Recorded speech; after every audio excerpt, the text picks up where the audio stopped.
प्यार में सेक्स करना जरूरी है। ये एक ऐसा विषय है जिस पर सभी लोगों की अलग अलग राय है। कुछ लोग सही मानते हैं तो कुछ लोग गलत। आज इस विषय पर बात करेंगे, मगर उससे पहले सेक्स के अलग अलग भाव पर बात करेंगे। सेक्स, हवस और वासना तीनों एक जैसे होने के बावजूद भी तीनों एक दूसरे से अलग हैं। वासना और हवस, ये सेक्स का वो मानसिक विकृति है जो ना तो नर नारी, पशु पक्षी, छोटे बड़े आदि में भेद नहीं करता। जब ये विकृति मन में सवार होती है तो वासना से ग्रसित इंसान किसी के साथ कुकृत्य कर देता है। सामने वाले के इच्छा के विरुद्ध उसके साथ जोर जबरदस्ती कर सामने वाले का शारीरिक और मानसिक रूप से क्षति पहुंचाता है। सीधे शब्दों में कहूं तो जिसके अंदर हवस और वासना पाई जाती है, वो जानवर होते हैं और उन्हें प्रेम से कोई लेना देना नहीं होता है। वहीं सेक्स की बात करूं तो ये दो लोगों की रजामंदी से किया जाने वाला वो सुख है जिसे न पाने वाला अतृप्त रहता है। ये वो चीज है जिसके बिना संसार का कल्पना करना ही बेकार है।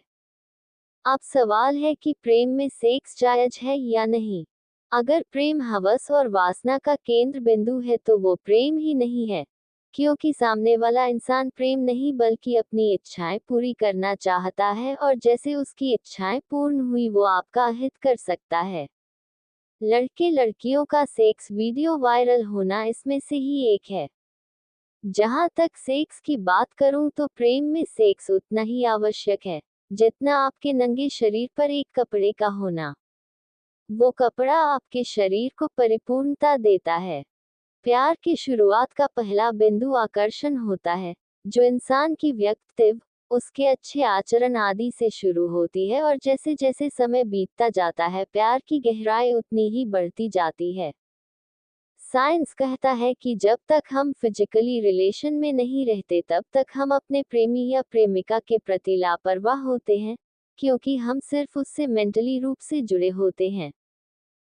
मगर हम जैसे फिजिकली रूप से जुड़ते हैं हम अपने प्रेमी प्रेमिका की छोटी छोटी चीजों के बारे में सोचने लग जाते हैं। उसके प्रति वफादारी की प्रतिशत बढ़ जाती है। सेक्स में प्यार की भागीदारी हो या नहीं हो, मगर प्यार की मजबूती में सेक्स अहम भूमिका निभाता है। जिस तरह से एंगेजमेंट की अंगूठी सीधा दिल तक टच करती है, सेक्स भी उसी प्रकार प्यार के भावनाओं को टच करता है। धार्मिक दृष्टि से देखें तो बिना काम के प्रेम का कोई महत्व ही नहीं है। अगर बिना काम के प्रेम होता तो कामदेव नहीं होते। देवताओं में कामदेव का अपना अलग महत्व है और बिना कामदेव के प्रेम को अनुभव कर पाना नामुमकिन है। प्रेम और काम का सामंजस्य और महत्ता खजुराहो की मंदिर बतलाती है। इसलिए प्रेम में सेक्स गलत नहीं है अगर इसका दुरुपयोग न किया गया हो।